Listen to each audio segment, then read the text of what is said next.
नमस्कार, स्वागत है आपका इंसार झारखंड न्यूज के इस बुलेटिन में। मैं हूं हिमलत और खबरों की शुरुआत करते हैं राजधानी रांची से। विधानसभा चुनाव की घोषणा होने से ठीक पहले सोमवार को हुई कैबिनेट की बैठक में कुल 29 प्रस्ताव पर मुहर लगी है। मुख्यमंत्री हेमंत सोरेन की अध्यक्षता में हुई बैठक में लिए गए निर्णय की जानकारी कैबिनेट सचिव वंदना दादे ने दी। कैबिनेट सचिव ने कहा कि मैया योजना के तहत 2500 रुपए प्रति माह देने की स्वीकृति प्रदान की गई। बढ़ी हुई राशि दिसंबर महीने से मिलेगी। इसके अलावा कैबिनेट ने नेतरहाट आवासीय विद्यालय की तर्ज पर बोकारो में आवासीय स्कूल खोलने की स्वीकृति सहित कई प्रस्तावों पर मंजूरी दी है। वहीं राज्य के 8 जिला में स्थित विज्ञान केंद्र में वैज्ञानिक प्रदर्शन अधिष्ठापन के लिए राशि स्वीकृत की गई है। इसके साथ साथ रांची विश्वविद्यालय एवं अंगीभूत कॉलेजों में नेट उत्तीर्ण शिक्षकों को कक्षा आधारित नियुक्त करने के संबंध में स्वीकृति, पारा शिक्षक, साधन सेवी एवं अन्य शिक्षकों को कर्मचारी भविष्य निधि की सुविधा देने, गोड्डा के ठाकुरगंटी में डिग्री कॉलेज स्थापना, गुरुजी क्रेडिट कार्ड मार्गदर्शिका में संशोधन, ऋण पास के निदेशक नियुक्ति सेवा शर्त 2023 में संशोधन, राजकीय अभियंत्रण कॉलेज जमशेदपुर के प्रशासनिक भवन निर्माण हेतु 214 करोड़ की स्वीकृति और असम के चाय बागान में कार्यरत झारखंड के आदिवासी लोगों के कल्याण हेतु आदिवासी कल्याण मंत्री के नेतृत्व में एक कमेटी बनाने पर सहमति बनी है। बता दें कि असम में झारखंड के करीब 15 लाख आदिवासी कार्यरत है। इसके साथ ही कई अहम निर्णय लिए गए हैं। 29 प्रस्तावों पर चर्चा हुई और स्वीकृति प्रदान की गई। पहला प्रस्ताव पर्यटन, कला, संस्कृति, खेलकूद एवं युवा कार्य विभाग से नेतरहाट पर्यटन प्रक्षेत्र के विकास कार्य हेतु एवं भूमि अधिग्रहण के मुआवजा राशि हेतु कुल राशि 43 करोड़ 8 लाख 18,114 रुपये की प्रशासनिक स्वीकृति के संबंध में।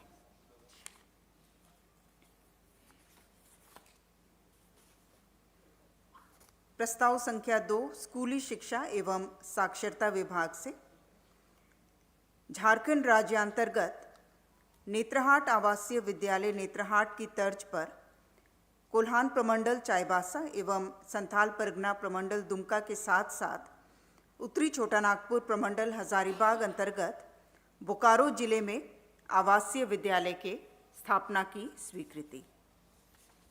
प्रस्ताव संख्या 6 स्कूली शिक्षा एवं साक्षरता विभाग से वित्तीय वर्ष 2024-25 में ज्ञानोदय योजनांतर्गत 50 करोड़ रुपए मात्र की लागत से प्रारंभिक विद्यालयों में समेकित विज्ञान एवं गणित प्रयोगशाला के अधिष्ठापन की स्वीकृति। प्रस्ताव संख्या 8 महिला बाल विकास एवं सामाजिक सुरक्षा विभाग से राज्य संचालित झारखंड मुख्यमंत्री मैया सम्मान योजना अंतर्गत लाभार्थियों को प्रति माह 1,000 में बढ़ोतरी कर 2,500 आर्थिक सहायता राशि के भुगतान की स्वीकृति। यह राशि दिसंबर माह से दी जाएगी। और इसमें एक महत्वपूर्ण पर आज चर्चा हुई है और वो है कि झारखंड के आदिवासी मूलवासी इस देश के कई राज्यों में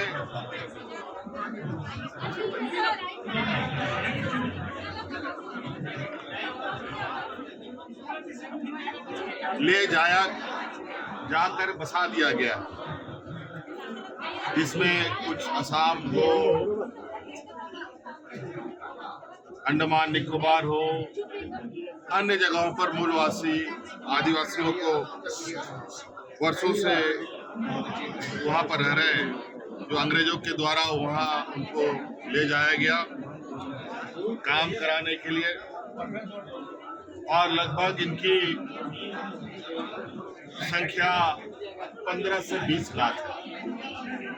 मुझे कई बार उन लोगों के द्वारा हमारी मुलाकात होती रही है और अपने अधिकार के लिए उन राज्यों में संघर्षरत है।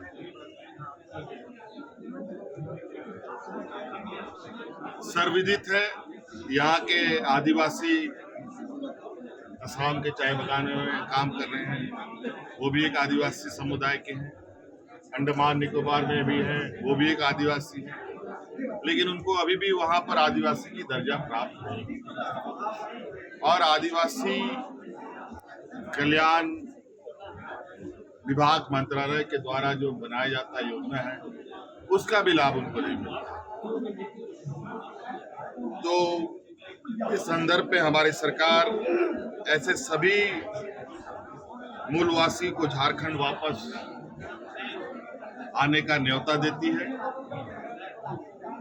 और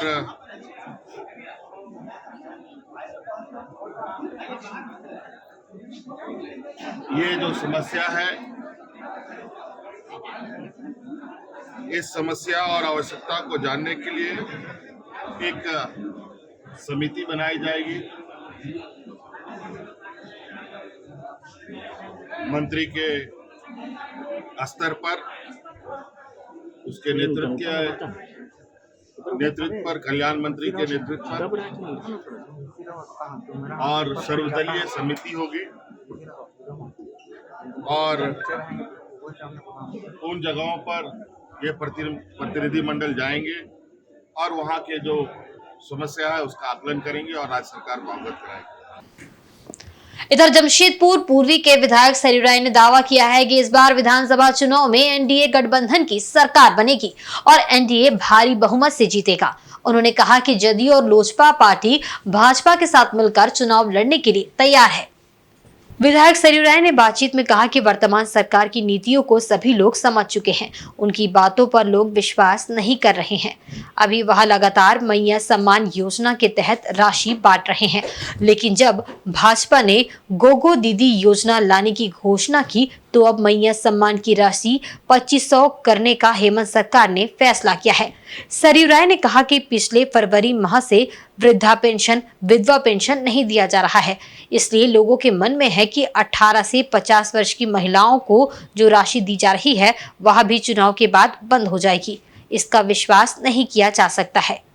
उन्होंने कहा कि चंपई सोरेन के आने से भाजपा और एनडीए गठबंधन काफी मजबूत हुआ है और ऐसे कई बड़े नेता हैं जिसके कारण एनडीए गठबंधन इस चुनाव में विजय पताका फिर से फहराएगी। ये सब मिला जुला कर एक माहौल बन रहा है कि अगली सरकार भारतीय जनता पार्टी की बनेगी। एक और भी कारण है कि जो अभी फ़िलहाल वर्तमान सरकार है उसके नीतियों से, कार्यक्रमों से लोग धीरे धीरे अवगत होते जा रहे हैं कि जो भी काम किए जा रहे हैं एक केवल चुनाव के दृष्टिकोण से प्रचार के लिए किए जा रहे हैं। मैया सम्मान योजना इन्होंने लागू किया, बहुत आकर्षण था, मगर भारतीय जनता पार्टी ने गोगो दीदी योजना सामने ला दिया तो मैया योजना की चमक इसके सामने फीकी पड़ गई।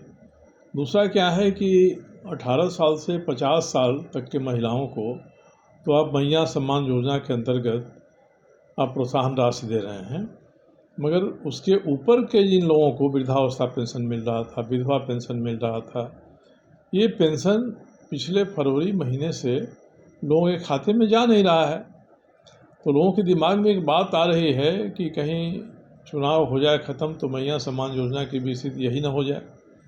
इसलिए मैया सम्मान योजना की विश्वसनीयता धीरे धीरे घट रही है और वर्तमान सरकार जो है ना वो इसी पर आश्रित है, केवल एक योजना पर आश्रित है। पिछले महीने, 1.5 महीने से केवल इसी का प्रचार कर रही है। कोलकाता में मेडिकल कॉलेज की छात्रा के साथ गैंगरेप और हत्या के बाद चल रहे विरोध प्रदर्शन के समर्थन में झारखंड के सभी मेडिकल कॉलेज के जूनियर डॉक्टर मंगलवार को भूख हड़ताल पर रहे। जमशेदपुर में भी एमजीएम अस्पताल के जूनियर डॉक्टरों ने इस आंदोलन में अपना समर्थन दिया है। डॉक्टरों ने एमजीएम के सेंट्रल रजिस्ट्रेशन काउंटर को बंद करवा दिया और ओपीडी को भी बाधित किया, जिसके कारण मरीज नाराज हो गए और हंगामा किया। इधर जूनियर डॉक्टरों का कहना था कि कोलकाता की घटना के बाद सुप्रीम कोर्ट के आदेश पर डॉक्टर काम पर लौटे थे। बंगाल सरकार ने आश्वासन दिया था कि उनकी जो भी मांगे हैं वह पूरी कर ली जाएगी, लेकिन अब तक कोई ठोस कदम बंगाल सरकार के द्वारा नहीं उठाया गया। इसी वजह से फिर से एक बार बंगाल के डॉक्टर भूख हड़ताल पर है। उनके समर्थन में वे भी भूख हड़ताल पर रहे हैं।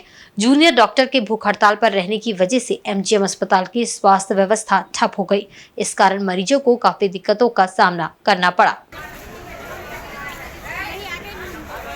आज junior doctors association MGM Jamshedpur Bengal में जो जूनियर डॉक्टर्स हैं जो भूख हड़ताल पर बैठे हैं, उनके समर्थन में आज हम लोग सुबह 6 से शाम के 6 बजे तक अपना ओपीडी और जो रूटीन सर्विसेज है उसको बंद रखा गया है। हम लोग आज भूख हड़ताल पर उनके समर्थन पर बैठे हैं और इमरजेंसी सर्विस हमारे अस्पताल में चल रही है। हम लोग जूनियर डॉक्टर्स बंगाल के जितने भी जूनियर डॉक्टर्स हैं उनके साथ हैं। आईएमए जमशेदपुर, आईएमए जेडीएन और junior doctors association MGM hospital उनके साथ हैं। आज भूख हड़ताल हम लोग यहाँ एमजीएम मेडिकल कॉलेज में हॉस्पिटल में आज जो हम लोग कर रहे हैं, ये हमारे बंगाल के डॉक्टर्स के सपोर्ट में हम लोग कर रहे हैं। जो भी आरजीकर में हादसा हुआ था उसके बाद हमारे को सुप्रीम कोर्ट और वहाँ की जो सरकार है वेस्ट बंगाल की, वो हमें आश्वासन दी थी कि जो भी डॉक्टर्स के डिमांड थे उसके कि हम लोग कोशिश करेंगे पूरी करने का। बट इतने महीने बीत गए, अभी तक वैसा कुछ दिख नहीं रहा है। ऑलमोस्ट कुछ भी वैसा बहुत ग्राउंड लेवल पे किया नहीं जा रहा है। लास्ट एक हफ्ता से डॉक्टर्स वहाँ भूख हड़ताल पे बैठे हुए हैं। ऑलमोस्ट 8-10 डॉक्टर हैं जो पिछले एक हफ्ते से कुछ भी खाना पानी नहीं खाए। इसमें से लगभग 3 डॉक्टर जो है वो आईसीयू में एडमिटेड है। किसी को कोई फर्क नहीं पड़ रहा है। सरकार अपने स्तर से कुछ भी नहीं करता हुआ दिख रहा है। उन लोग कुछ भी एक्शंस प्रॉपर ढंग से नहीं ले रहे हैं। तो हम लोग बस उनके सपोर्ट में हम लोग आज यहाँ एमजीएम में भी सुबह 6 बजे से लेकर शाम 6 बजे तक हम लोग भूख हड़ताल पे बैठे हैं और आज हम लोग ओपीडी बंद रखे हैं। इधर चक्रधरपुर रेल मंडल के बंडा मुंडा एक केबिन के निकट सोमवार रात मालगाड़ी की चपेट में आने से एक हाथी के बच्चे की मौत हुई है। इससे रात में हावड़ा मुंबई रेल मार्ग पर आधा दर्जन ट्रेनों का परिचालन भी प्रभावित हुआ। इस मामले में टाटानगर के 2 लोको पायलट को उड़ीसा वन विभाग ने गिरफ्तार किया है। गिरफ्तार लोको पायलटों में मनोज कुमार और कविराज कुमार शामिल है। इधर वन विभाग की कार्रवाई से आक्रोशित लोको पायलटों ने मंगलवार को राउरकेला बंडा मुंडा के लॉबी पर धरना दिया और नारेबाजी की। गिरफ्तार लोको पायलट को रिहा कराने के लिए कई रेल अधिकारी चक्रधरपुर से बंडा मुंडा पहुंचे थे। मिली जानकारी के मुताबिक हावड़ा मुंबई मुख्य मार्ग पर सोमवार की देर रात करीब 9:30 बजे चक्रधरपुर रेल मंडल के बंडा मुंडा एक केबिन के पास 23 हाथियों का झुंड रेल लाइन पार कर रहा था। इसी दौरान एक मालगाड़ी आगे ट्रैक पर खड़ी थी, जिस कारण हाथियों का झुंड ट्रैक से बाहर नहीं निकल पाया और अचानक दूसरी मालगाड़ी उस ट्रैक पर आ गई, जिससे एक हाथी का बच्चा ट्रेन से कट गया। इस दुर्घटना में मौके पर ही उसकी मौत हो गई। सूचना मिलते ही वन विभाग की टीम मौके पर पहुंची और आगे की कार्रवाई में जुट गई है।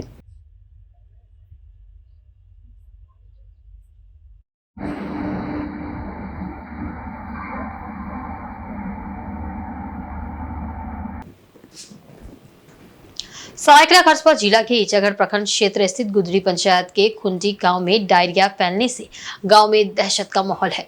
ईचागढ़ सामुदायिक स्वास्थ्य केंद्र में डायरिया पीड़ित 7 ग्रामीणों का इलाज चल रहा है। वहीं एक को बेहतर इलाज के लिए एमजीएम अस्पताल जमशेदपुर रेफर किया गया है।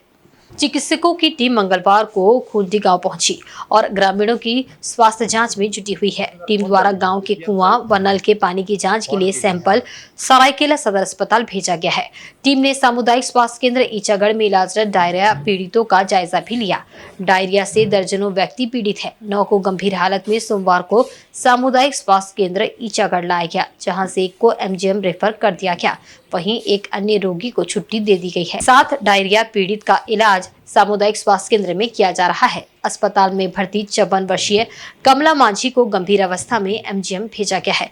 वहीं संतोष मांझी, अंजू मांझी, दुर्गामणि मांझी सहित 7 डायरिया पीड़ित इलाजरत है। वहीं उत्तम हांसदा, मंगली मांझी, दुबराज हेम्ब्रम सहित कईयों का सेहत में सुधार होने की जानकारी मिली है।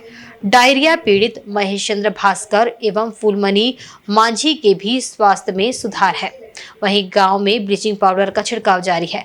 ग्रामीणों को स्वच्छता, खान पान पर विशेष ध्यान देने व शुद्ध पानी पीने आदि स्वास्थ्य संबंधी सुझाव चिकित्सकों द्वारा दिया जा रहा है। चिकित्सकों की टीम में डॉक्टर अनुपम घोषाल, डॉक्टर अनूप मंडल, मनोज कुमार मुर्मू, रूपचंद महतो, राजीव महतो शामिल है।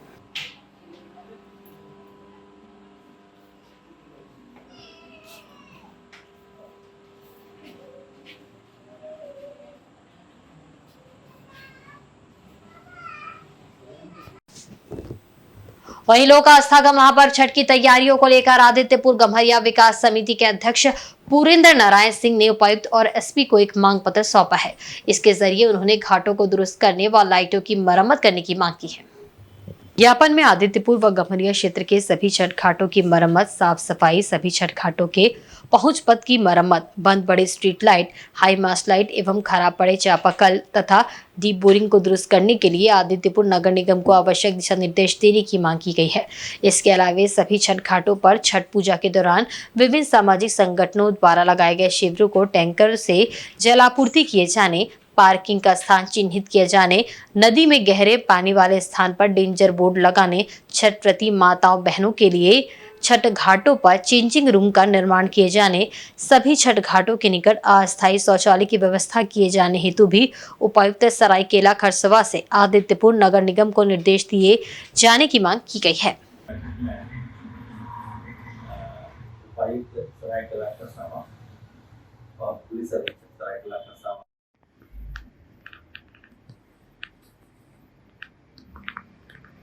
आज आदित्य जमशेदपुर के भगत सिंह फैंस क्लब द्वारा प्रायोजित तीर्थ यात्रा के लिए लगभग 150 सिख संगत का धार्मिक जत्था टाटानगर स्टेशन से अमृतसर गुरु घर के दर्शन के लिए रवाना हुआ। सोमवार को टाटानगर रेलवे स्टेशन पर बोली सो निहाल, सत श्री अकाल के उद्घोष के साथ तीर्थयात्रियों को रवानगी दी गई।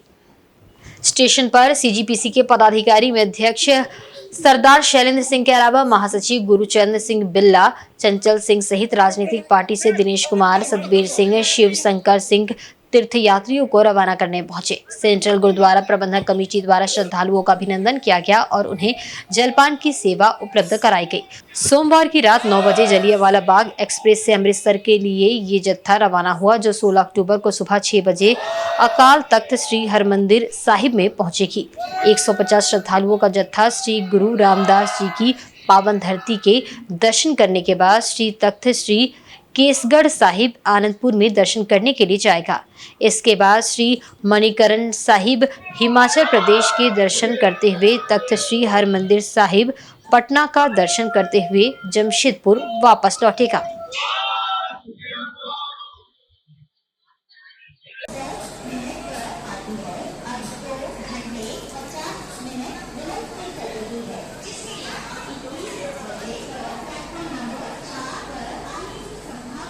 आज बहुत ही हर्ष और उल्लास का विषय है कि जमशेदपुर के सिख बंधु लोग जो भगत सिंह फैंस क्लब की ओर से एक तीर्थधाम के लिए एक जत्था के रूप में सभी लोग जा रहे हैं।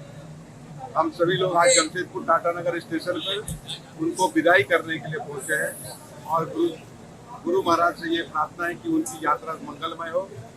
120 की संख्या में ये सभी श्रद्धालु विभिन्न तीर्थ स्थानों पर जाएंगे और सभी लोग अपने धर्म को विस्तार के लिए, धर्म के प्रचार के लिए, धर्म की सुरक्षा के लिए सभी लोग निकले हैं और साथ ही साथ ये कामना करता हूँ कि उनकी यात्रा मंगलमय हो और वो सभी लोग अपने देश की अखंडता, अपने देश की सुरक्षा के बारे में भी भगवान से प्रार्थना करेंगे, ऐसा हम सभी लोग कामना करते हैं। लोग एनर्जी से जा रहे हैं, हम अगर नहीं जा सक रहे हैं हम आगे इनके चरणों के धूल अपने सर पे लगाएंगे और इनका आशीर्वाद देंगे और हम कामना करेंगे कि इनको हमारा इनकी यात्रा सफल करे। और मैं धन्यवाद देता हूँ सेंट्रल कमेटी का, चेयरमैन साहब का, प्रधान साहब का, जो इन लोग की संगत की रहने की व्यवस्था वगैरह की है और भी सारी चीज की है। क्योंकि आपको पता है कि सिख धर्म गुरु ने सिखाया है कि दूसरे की सेवा करो, मानव जीवन के ये उद्देश्य की दूसरों के लिए मर मिटो। तो इसीलिए ये लोग जा रहे हैं। अपने अपने सबसे बड़ी चीज है ये अपने काम काज से कीमती समय निकाल के गुरु की नगरी में जाके गुरु के दर्शन करेंगे, उनके उद्देश्यों को जानेंगे और वहाँ पर 120 लोग जा रहे हैं और अपना कहीं न कहीं बहुमूल्य समय जो है ये वहाँ जाके आगे आने के बाद में ये संदेश देंगे कि गुरुओं ने हमारे क्या कहा था। इसलिए ये संगत आई है, हम उनको नतमस्तक होने आए हैं और कहीं न कहीं भारतीय जनता पार्टी की तरफ से और मैं सतीश बोलने की तरफ से तमाम लोग अनुरोध करते हैं कि यात्रा मंगलमय हो और गुरु महाराज इनको बिल्कुल ध्यान रखें। एक तरफ जहां स्वच्छ भारत मिशन के तहत साफ सफाई अभियान चलाया जा रहा है, वहीं दूसरी ओर पूर्वी सिंहभूम जिले के पोटका प्रखंड के पास ही गंदगी का अंबार लगा हुआ है। इनकी सफाई के लिए किसी तरह की पहल नहीं होने से लोगों में नाराजगी है। दरअसल प्रखंड कार्यालय के समीप बने एफसीआई गोदाम में हजारों की संख्या में साइकिल की फिटिंग हुई थी। इनमें से निकले कचरे को गोदाम के बाहर फेंककर ठेकेदार चलता बना। इस बीच छात्राओं के बीच साइकिल का तो वितरण कर दिया गया, मगर इन कचरों का निष्पादन नहीं हुआ। स्थानीय निवासी आनंद दास ने कहा कि ये घोर लापरवाही है, कल्याण विभाग को इस ओर ध्यान देना चाहिए। साइकिल वितरण के 2 माह बाद भी साफ सफाई नहीं की गई, ये घोर लापरवाही का मामला है। मामले को संज्ञान में लेते हुए साफ सफाई अभियान चलाया जाना चाहिए। इस अभियान के तहत भारत सरकार हो या राज्य सरकार हो, इसमें स्वच्छ भारत अभियान को लिए घर घर गांव में इसमें अभियान चला रहा है। लेकिन दुर्भाग्य की बात है कि यहाँ पोटका प्रखंड मुख्यालय में जो साइकिल गरीब इस स्टूडेंट को बंटने वाला था, वो कचरा अभी भी पोटका प्रखंड कार्यालय में पड़ा हुआ है। इसमें कल्याण पदाधिकारी हो, हमारा प्रखंड विकास पदाधिकारी हो, ये लोग ध्यान नहीं दे रहा है। और पोटका मुख्यालय में यही परिस्थिति है होगा तो फिर हम लोग गाँव देहात में कैसे स्वच्छ भारत अभियान को सफल करेंगे। और पूर्वी सिंहभूम जिले के मुसाबनी प्रखंड के रसका रुसिका जियाड कुइलीसुता नृत्य मंडली लगभग 19 सालों से आदिवासी नृत्य कला को संजोए रखे हैं। ये नृत्य मंडली इस क्षेत्र की सबसे बड़ी मंडली है, जिसमें कई मशहूर कलाकार शामिल हैं। इसमें लगभग 350 कलाकार जुड़े हुए हैं। इस मंडली को बहा और करम नृत्य में दक्षता हासिल है। इस क्षेत्र में आदिवासी कला संस्कृति को बचाए रखने में इनकी अच्छी खासी भूमिका है। ये नृत्य मंडली आसपास के जमशेदपुर, घाटशिला, मुसाबनी में अपनी कला का प्रदर्शन करती है। आदिवासी नृत्य कला को संजोए रखने के लिए इन लोगों को सरकार से काफी उम्मीद है, जो अब तक नहीं मिल पाई है। इन लोगों की सबसे बड़ी समस्या कार्यक्रम में दूर दराज जाने में होती है। इसके लिए वे लोग बड़ी बस का सहारा लेते हैं, जिसमें काफी खर्च आता है। आदिवासी कला संस्कृति को बचाए रखने के लिए ये नृत्य मंडली हर आदिवासी कल्चरल प्रोग्राम में अपनी उपस्थिति दर्ज कराती है।